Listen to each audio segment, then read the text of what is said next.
BNP ও সালাউদ্দিনের বিরুদ্ধে চরমনাই জনতা জেগে উঠেছে। তারা প্রতিবাদ করছে, প্রতিবাদের ঝড় উঠছে চারদিকে। সালাউদ্দিনের নাগরিকত্ব বাতিলের দাবি করছেন ঢাকা বিশ্ববিদ্যালয়ের আন্তর্জাতিক সম্পর্ক বিভাগের অধ্যাপক প্রফেসর এম শাহিদুজ্জামান। বিশ্লেষকরা তাকে জারজ আখ্যা দিচ্ছেন, যে নিজের জন্মকে অস্বীকার করছেন, জুলাইকে কটাক্ষ করেছেন। এই সালাউদ্দিনের শাস্তি চাই আমরা। এই সালাউদ্দিনের বক্তব্য প্রত্যাহার করতে হবে, দুঃখ চাইতে হবে, শুধু এটা না, তাকে শাস্তির আওতায় আনতে হবে। দিল্লির দালালি বাংলাদেশে চলবে না, কথা ক্লিয়ার। চরমনায়ের লোকজন জেগে উঠেছে, কোনো ছাড় নয়। জামাত শিবিরও জেগে উঠুন। এই সালাউদ্দিন বিএনপিদেরকে ধরুন, এই রোহিঙ্গার গোষ্ঠীদেরকে ধরুন, যে ওরা কার কথায়, কার মদদে আমাদের জুলাইকে কটাক্ষ করছে। দর্শক, প্রস্তাবিত প্রপোর্শনাল রিপ্রেজেন্টেশন বা পিয়ার পদ্ধতিতে নির্বাচন পদ্ধতি নিয়ে বিএনপি স্থায়ী কমিটির সদস্য সালাউদ্দিন আহমেদ সাম্প্রতিক মন্তব্যকে সবিরোধী অশোভন আখ্যা দিয়েছে ইসলামী আন্দোলন বাংলাদেশ। দলের পক্ষ থেকে বলা হয়েছে, এই মন্তব্য রাজনৈতিক শিষ্টাচারের পরিপন্থী এবং একটি সভ্য রাজনৈতিক পরিবেশে এমন আচরণ অগ্রহণযোগ্য। এর অর্থ কি? এর মানে সালাউদ্দিন আহমেদ সবিরোধী বক্তব্য দেওয়া মানে মাথা খারাপ, আর মাথা ঠিক নেই। আচ্ছা, সালাউদ্দিনকে অনেকে মেধাবী বলেন, এইসব ফাও কথা কেউ বলবেন না। কিসের মেধাবী? কোন বালের মেধাবী? কি সালাউদ্দিন? কি সালাউদ্দিনদের চাইতে আমরা কেন বেশি মেধাবী না? একটু বলেন তো। সালাউদ্দিনের রেজাল্ট কি? তার চাইতে আমার রেজাল্ট ভালো। সালাউদ্দিন যেখানে পড়েছেন আমরাও সেখানে পড়েছি, বরং তার চাইতে ভালো জায়গায় পড়েছি, ভালো ডিপার্টমেন্টে পড়েছি। আমাদের শিক্ষকরা তার চাইতে অনেক উঁচু মাপের ছিল। সালাউদ্দিনের কয়টা ডিগ্রি? তার চাইতে আমাদের ডিগ্রি বেশি। তার এসএসসি রেজাল্ট কি? গড় মার্ক কত ছিল? তার চাইতে আমাদের অনেক বেশি, আমি জানি। কিছু কেতাব পড়ে বিসিএস কাটার হয়েছেন, ওগুলো আমরা গুনি না, ওগুলো আমরা চাইলেই হতে পারতাম, বা ওগুলো আমরা তেমন গুরুত্বই দিইনি। কেরানি, বিসিএস কাটার তো কেরানি টাইপের, ঠিক আছে, এটা দরকার আছে রাষ্ট্রে। কিন্তু বিশাল রাজনৈতিক বোদ্ধা, মেধাবী, এইসব কথাবার্তা বিসিএস দিয়ে মেধাবী মাপা যায় না। সালাউদ্দিনকে স্পেশাল মেধাবী কেন? কোন যুক্তিতে মেধাবী বলতে হবে? এই যে উল্টাপাল্টা কথা বলছে, এটা মনে হয় মেধাবী? যে লোক বলে যে জুলাই সনদের কোনো আইনি ভিত্তি নাই, জুলাই ঘোষণাপত্রে আইনি ভিত্তি নেই, এটা সংবিধানে যোগ করা যাবে না, এর মেধা আছে? আইনি ভিত্তি থাকবে কি হবে? ৭১ সালের পর আমাদের বাংলাদেশের কোনো আইনি ভিত্তি ছিল? ৭২ সংবিধানের আগে জিয়াউর রহমানের আইনি ভিত্তি ছিল ৫ম সংশোধনের আগে। এটা না বোঝার কি আছে? একে কিসের মেধাবী বলেন? এগুলো মেধাবী মেধাবী মনে হয় এইসব কথাবার্তা? সংবিধান বিশেষজ্ঞ শাস্ত্রে, রাজনীতি, দর্শন, আন্তর্জাতিক রাজনীতি, এগুলো কি বুঝেন তিনি? তার কোন বক্তব্য শুনে আপনার কাছে মেধাবী মনে হয়েছে? আমার কাছে তো মেধাবী মনে হয়নি। অতএব মেধাবী নেতা অমুক তমুক বলবেন না। কথাবার্তা চরমনাইকে বলে একটা চরের দল, এটা কি মেধাবীদের কোনো কথা? তো দর্শক, চরমনাইয়ের লোকজন বলছে যেটা, যে তার বক্তব্য স্ববিরোধী, অশোভন, মানে কি? বেয়াদব। তাহলে সালাউদ্দিন একজন বেয়াদব। চরমনাই বলছে সালাউদ্দিন ইজ আ বেয়াদব। অশোভন কথা যে বলে সে বেয়াদব। হ্যাঁ, আমরাও বেয়াদবি করি, কিন্তু বেয়াদবি করি অন্যায়ের বিরুদ্ধে, বেয়াদবি করি ন্যায়ের পক্ষে। বেয়াদবি করেছে হাসিনার সাথে, বেয়াদবি করেছে হাসিনার লেসপেন্সারদের সাথে, এখনো যারা দুর্নীতিবাজ, দালাল, তাদের সাথে আমরা বেয়াদবি করি এবং করবো। তো অশোভন, যে অশোভন মানে বেয়াদব, তাইটা হচ্ছে চরমনাইয়ের জবাব। আখ্যা দিয়েছে ইসলামী আন্দোলন বাংলাদেশ। দলের পক্ষ থেকে বলা হয়েছে, এই মন্তব্য রাজনৈতিক শিষ্টাচারের পরিপন্থী এবং একটি সভ্য রাজনৈতিক পরিবেশে এমন আচরণ অগ্রহণযোগ্য। তাহলে শিষ্টাচার যে মানে না, সে আর এক বেয়াদব, তৃতীয়বার বেয়াদব বললো। তৃতীয় হচ্ছে সভ্য রাজনৈতিক পরিবেশে এমন আচরণ অগ্রহণযোগ্য। এর মানে অসভ্য রাজনীতি করছেন এই সালাউদ্দিনরা, এরা অসভ্য বেয়াদব। এবং আমি তো অনেকবার প্রমাণ করেছি যে এরা জারজ, কারণ নিজের পরিচয়কে অস্বীকার করছে, যে কারণে বাংলাদেশে আসতে পেরেছেন এটাকে অস্বীকার করছে। এবং এই সালাউদ্দিনরা নাগরিকত্ব বাতিল করা উচিত বলে বলেছেন শাহিদুজ্জামান স্যার। বারবার একটা স্মরণ করে দিচ্ছি, তিনি বলেছেন এটা আমাদের চাইতে অনেক অনেক উঁচু মাপের লোক স্যার। গণমাধ্যমে পাঠানো এক বিবৃতিতে ইসলামী আন্দোলন বাংলাদেশের কেন্দ্রীয় প্রচার ও দাওয়া সম্পাদক শেখ ফজলুল করিম মারুফ বলেন, পিয়ার পদ্ধতি নিয়ে মতভেদ থাকা স্বাভাবিক, কিন্তু সালাউদ্দিন আহমেদ যেভাবে ইসলামী আন্দোলন বাংলাদেশকে আক্রমণ করেছেন তা রাজনৈতিক সৌজন্যবোধ লঙ্ঘনের শামিল। আসলে মতভেদ করতে হলে তো এলেম লাগে, যে ইখতিলাফ করতে হলে আপনার স্ট্যান্স লাগে, এলেম লাগে, আপনার পক্ষে যুক্তি লাগে, যুক্তি দিয়ে ইখতিলাফ করবেন। কিন্তু আপনার পক্ষে যখন কোনো যুক্তি না থাকে, দলিল না থাকে, তখন আপনি ফাজলামি করেন, তখন আপনি বেয়াদবি করেন, তখন আপনি গায়ের জোরে কথা বলার চেষ্টা করেন। তাই বিএনপির তো কোনো এলেম নাই, পিআরের পক্ষে তো কোনো যুক্তি নেই, তাদের কাছে নাই, এই কারণেই তো লিমিট ক্রস করছে। তিনি বলেন, বিএনপি যে ফেসিবাদের বিরুদ্ধে কথা বলে সেই দলই 2013-14 এবং 2019 সালে স্থানীয় সরকার নির্বাচনে অংশ নিয়েছে এবং নির্বাচিত হয়েছে। চট্টগ্রামে শাহাদাত হোসেন ও ঢাকায় ইশরাক হোসেন আওয়ামী লীগের অধীনে হওয়া নির্বাচনে অংশগ্রহণ করেছেন। এখন সেই বিএনপির একজন জ্যেষ্ঠ নেতা পিআর পদ্ধতি নিয়ে ইসলামী আন্দোলনকে সমালোচনা করে তার নিজের কথার সঙ্গেই সাংঘর্ষিক হয়ে দাঁড়ায়। বিএনপির যে দালাল কিছু সাংবাদিক আছে তারাও বলে যে চরমনাই নাকি সব নির্বাচনে অংশগ্রহণ করেছে, অথচ 14, 18, 24 সব জায়গায় বিএনপির যে সিদ্ধান্ত চরমনাইয়ের একই সিদ্ধান্ত, কোনো পার্থক্য নেই। বরং পার্থক্য হচ্ছে বিএনপি সংসদে যে হাসিনার প্লট চেয়েছে আর চরমনাই সংসদে যেতেও পারেনি, প্লটও চায়নি। বিবৃতি সালাউদ্দিন অতীত কর্মকাণ্ড নিয়েও প্রশ্ন তোলা হয়। শেখ ফজলুল করিম মারুফ বলেন, যখন তিনি গুম হওয়ার দাবি তুলেছেন তখন তিনি ভারতের শিলং অবস্থান করেছেন। গুম ইস্যুতে কমিশনে মামলা না করে পরে চাপের মুখে মামলা করেন, যা তার অবস্থানকে প্রশ্নবিদ্ধ করে। মানে সালাউদ্দিন বাটপার, চরমনাইয়ের মতে সালাউদ্দিন বাটপার, গুম নাটককারী। কিসের গুম? গুম হয়তো প্রথমে হয়েছিলেন, কিন্তু গুম হয়ে যাওয়ার পরেই যখন তাকে ধরেছে তখনই তো বলেছে, আব্বা আমি আপনার সন্তান, সারা জীবন আপনার গোলাম হয়ে থাকবো, আব্বা আমাকে মাফ করে দেন। এটা বলার পরে হয়তোবা মন বলেছে যে না ঠিক আছে বাবা, আমরা ট্রেনিং দিয়ে তোমাকে তৈরি করে রাখি, যেহেতু তুমি আব্বা বলেছ। কিন্তু ইলিয়াস আলী, চৌধুরী আলম এরা আব্বা বলেনি, এ কারণে হয়তোবা তারা সালাউদ্দিনের মতো আরামে থাকতে পারেনি, জীবন হয়তোবা নেই। সালাউদ্দিন রকে আব্বা ডেকে বেঁচে আছেন, এইটা হয়তো হতে পারে। এই যে গুম হয়েছে, আবার মামলা করেনি, পরে পিনাকি ইলিয়াসদের চাপে মামলা করেছেন, এগুলো কি ফাজলামি শুরু করেছেন বাংলাদেশে? আপনার ফাজলামি টিকবে?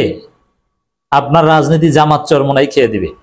পিনাকি ভট্টাচার্য আপনাকে জয় বাংলা করে দেবে। এস আলমের দালাল, এস আলমের কেরানি কোথাকার, 3rd ক্লাস, অযোগ্য, মাথা মোটা, মেধাবী সাজে আবার। আরে যে জুলাইকে বলবে আবেগ এবং জুলাইকে বলবে যার কোনো আইনি ভিত্তি নেই এগুলো সংবিধানে, তাকে আমরা কিসের সম্মান দিব? আমাদের জীবন বাঁচাতে হবে তো। এটা চরমনাই পারফেক্টলি তিনি হুঁশিয়ার উচ্চারণ করে বলেন, সালাউদ্দিন আহমেদকে তার বক্তব্যের জন্য প্রকাশ্যে দুঃখ প্রকাশ করতে হবে, অন্যথায় রাজনৈতিক সংস্কৃতি ধ্বংসের দায় তাকেই নিতে হবে। বিএনপিকে এমন সবৃদ্ধি মন্তব্য নেতার ব্যাপারে সতর্ক হওয়া উচিত বলেও দেশের রাজনীতি বিভ্রান্তি সৃষ্টি না করে। এর মানে ক্ষমা চাইতে হবে সালাউদ্দিনকে। ক্ষমা চাইলে হবে না, শুধু সালাউদ্দিনকে জনগণ ধরবে ভবিষ্যতে। তিনি আরো বলেন, মতপার্থক্য গণতান্ত্রিক রাজনীতি স্বাভাবিক বিষয়, কিন্তু তা প্রকাশ করতে হবে যুক্তিসঙ্গত মার্জিত ভাষায়। সালাউদ্দিন আহমেদের বক্তব্য শুধু অশোভন নয়, তা বিএনপি নিজস্ব অবস্থানকে দুর্বল করেছে।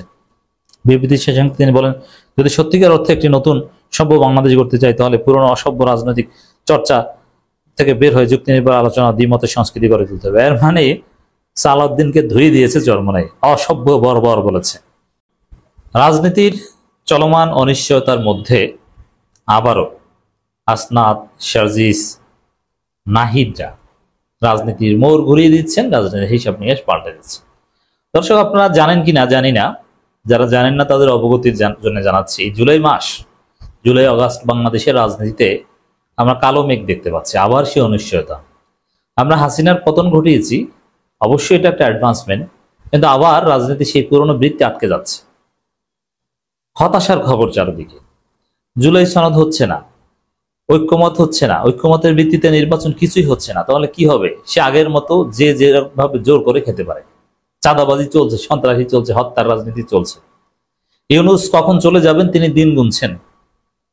ইউনূস মহা সংকটে আছে, কারণ জুলাই মাসের মধ্যে যদি জুলাই সনদ দিতে না পারেন তাহলে ইউনূসের থাকারই কোনো বৈধতা নাই, তিনি থাকবেনই না হয়তো। এখন জুলাই সনদ বিএনপি বলে যে না, এটার কোনো সাংবিধানিক গুরুত্ব নাই, দেওয়া যাবে না। এতদিন ঠেকিয়ে রেখেছে বিএনপি, ভারত বিএনপির মাধ্যমে ঠেকিয়ে রেখেছে। এখন ইউনূস যদি জুলাই মাসে জুলাই সনদ দিতে না পারেন তাহলে কি করবেন? হয় বিএনপিকে একদম প্রতিপক্ষ করে তারেক রহমানের সাথে আন্ডারস্ট্যান্ডিংকে লাথি মেরে ফেলে দিয়ে তারপরে জুলাই সনদ দিতে হবে, আর দিলেও সেটা বিএনপি না মানলে তার ঐক্যমত হলো না, কারণ একটা বড় দল মানলো না। আর যদি জুলাই সনদ না দিতে পারে তাহলে আর এক ঘটনা, যে ইউনূস ব্যর্থ, ইউনূস তখন চলে যাওয়ার মতো হিসাব হবে। অতএব রাজনীতিতে কতটা অনিশ্চয়তা বুঝতে পারছে, কালো মেঘ যে কতটা ঘন হয়েছে আশা করি বোঝাতে পেরেছি। ফেব্রুয়ারিতে নির্বাচন করে না, যেমন না জামাতের সুর এখন ক্লিয়ার, তো কিসের নির্বাচন? নির্বাচনের কোনো পরিবেশ আছে নাকি? ক্লিয়ার কথা। দর্শক, এই জায়গায়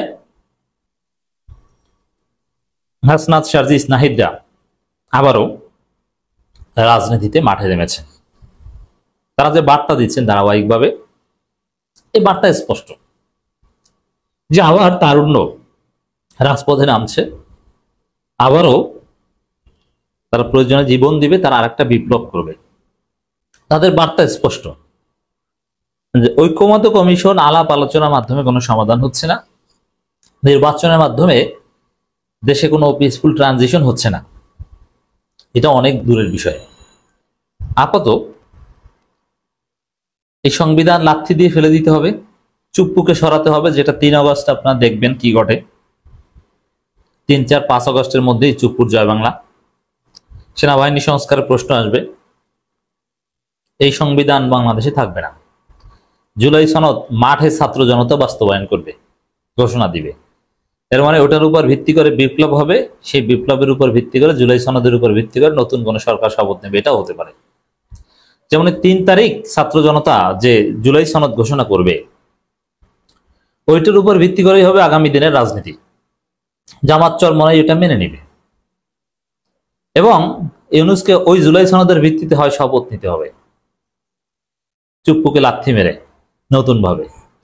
অতএব বাংলাদেশে অঘটন করতে যাচ্ছে, এত সোজা না। এবং এই অঘটনের নেতৃত্বে, অঘটন বলতে এটা ইটস পজিটিভ অঘটন, বিপ্লব মানে অঘটন, নেতৃত্ব হাসনাতরা, সাদিক কায়েমদেরই দিতে হবে। রাজনৈতিক দলগুলো মেনে নিবে, লোক সাপ্লাই দিবে। জামাত চরমনায়, বিএনপি তো এখানে পরাজিত শক্তি হবে। গত বছর পরাজিত করেছি আমরা আওয়ামী লীগকে, এবছর পরাজিত করবো বিএনপিকে, পরাজয়টা হবে বিএনপি। অতএব এখানে সরকার হয়তো বা গুলি করবে না, কিন্তু আমাদের এই রেভলিউশনে, বিপ্লবে বিএনপি হামলা করবে। আর বিএনপির কাছে অবৈধ অস্ত্র আছে, আর তারা হত্যার রাজনীতিতে মেতে উঠেছে। এজন্যে হাসনাত, নাহিদরা জানে, এদের বার্তা থেকেও স্পষ্ট যে না, বড় কোনো কিছু ঘটতে যাচ্ছে, রাজনীতিতে এদেরকে কি রোল প্লে করতে হবে। এই জন্য হাসনাত, সার্জিস, নাহিদরা দেশব্যাপী ঘুরছেন, তারা পদযাত্রা করছেন, মানুষকে সংগঠিত করছেন। হ্যাঁ, ইটস গুড, কিন্তু ওদের নেতৃত্বে যে বিপ্লব হবে সেখানে লোক সমাগমের কোনো অভাব হয় না। জামাতও লোক দিবে, চরমনাই লোক দিবে। তো দর্শক, স্পষ্ট বার্তা নাহিদ ইসলামের, গণহত্যার বিচার ও সংস্কারের পরই নির্বাচন। এর মানে এই যে নির্বাচন ফেব্রুয়ারিতে, ওটা ভুয়া, ওটা কিছু না, ওটা হবে না। গণহত্যার বিচার হবে ফেব্রুয়ারিতে, তারপরে নির্বাচন হবে, সংস্কার হবে, তারপর নির্বাচন হবে। তবে এর মধ্যে, সংস্কারের মধ্যে আছে আগে স্থানীয় সরকার নির্বাচন হতে হবে, গণপরিষদ নির্বাচন হতে হবে, সংবিধান বাতিল করতে হবে। এই সংবিধান ওরা মানে না, স্পষ্ট বলেছে। তো ওরা যে সংবিধান মানে না, সেই সংবিধান নদীর নির্বাচন মানবে? এই সংবিধান জামাতও মানে না, চরমনাইও মানে না। এটা ভারতের সংবিধান, হাসিনার সংবিধান, মুজিববাদের সংবিধান। এই সংবিধান মানে শুধু বিএনপি, ইউনূস সরকারও মানে না, আলী রিয়াজও মানে না। তাহলে আপনি কি মনে করেন সংবিধানকে লাথি মেরে ফেলে দিতে হবে, এটা কি ছোটখাটো কিছু? আর বিএনপি যেহেতু ভারতের দালালি করছে, আর ভারত বলে দিয়েছে না আমাদের এই সংবিধান রক্ষা করতে হবে, এই সংবিধান না থাকলে ইন্ডিয়ান হেজিমনি বাংলাদেশ আর ফিরে আসবে না।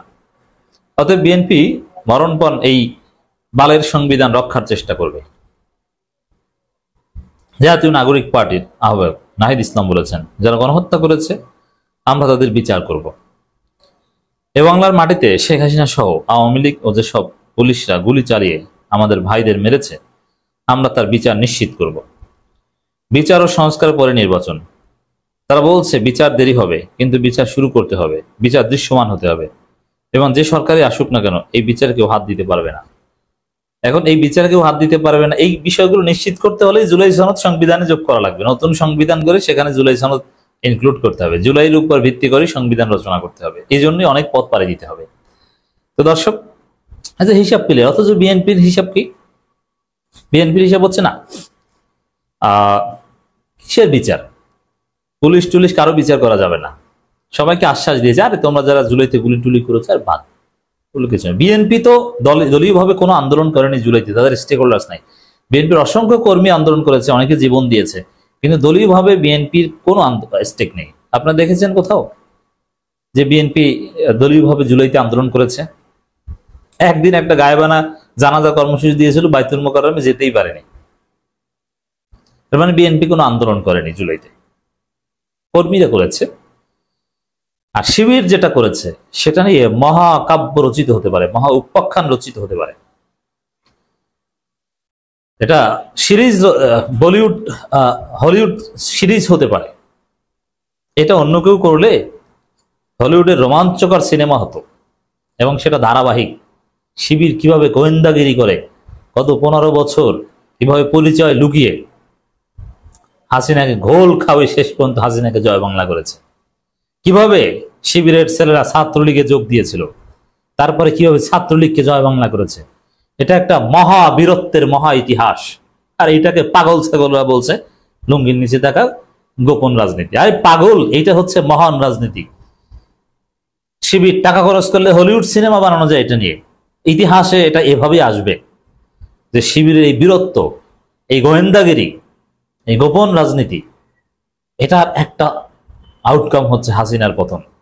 এটা যে কত বড় মহান কাজ, এবং ইসলামেও হাদিসেও এটা আছে। এই গোয়েন্দাগিরি বা গোয়েন্দা বা পাহারা দেওয়া, এগুলো যে কি আপনি জানেন না। আর ও মূর্খগুলো টেম্পো স্ট্যান্ডে থাকে, ওরা জানবে কিভাবে? ওদের এলেম আছে কোনো? পৃথিবীর রাজনীতির ইতিহাস পড়েছে যে বড় বড় জালেম ফেসিস্টদের পতনের জন্য কিভাবে এইভাবে গোয়েন্দাগিরি করতে হয়েছে, ওদের মধ্যে ঢুকে ওদেরকে জয় বাংলা করতে হয়েছে? শিবির যেটা করেছে, ওদের এই জ্ঞান আছে, ওরা পড়েছে কিছু?